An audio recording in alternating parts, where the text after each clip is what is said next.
This was kind of my call to action about a month ago now. I said, everybody, even if you're not ready for it yet, if you, I'd say if you have more than 10 million sats, you should be doing this today. That's kind of my threshold for it, 10 million sats.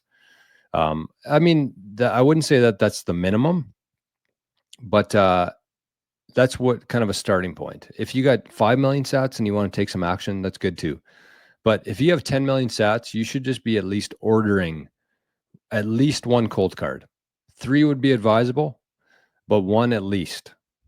And here's what I would say about that. I would say that if you're somebody who doesn't have a whole lot of excess fiat, if you're just kind of like getting by and you're putting all of that into Bitcoin, I wouldn't buy a cold card. I would buy Bitcoin right now. So that's where I would start that.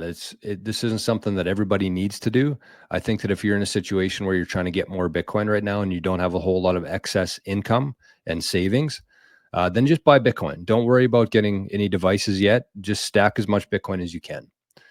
But for people who already have some Bitcoin built up and you have some excess cash, maybe some savings, maybe you're a little bit older and have some legacy financial holdings, then yes, I would definitely suggest getting at least one cold card. Preferably 3, but at least 1. And even if you don't use it for 6 months or a year, just get it. Because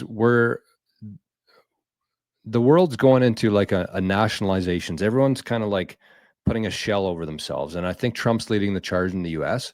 But I have no idea what's going to happen between like borders, with tariffs, with other shit going on. And the further we get along in the path here, the more funny business that's going to be happening. And what I mean by that is like, we're not at the point yet where Border Patrol is seizing these things or postal workers are opening them up and, interfering with the hardware. We're not there yet, but we're going to be. So I would just say like, that's kind of a second call to action here is just order a cold card or 3 or a Jade or a passport, but get something. And even if you have no immediate plans to use it, just get it into your possession. That's what I would say there.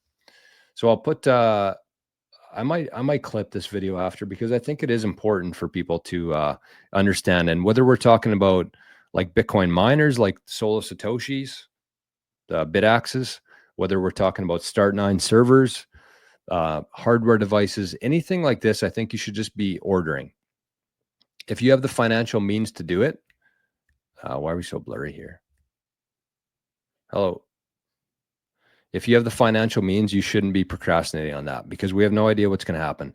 And that's just one aspect of it, the border. But the other thing too is like, you have to consider that as Bitcoin moves from like 80,000 to 200,000 to 500,000 to 1 million, all these people who don't think that they're holding that much of Bitcoin, the value of that's going to go up significantly.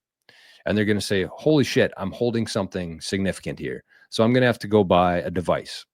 And as that happens, as all this demand is created, there's only so much supply.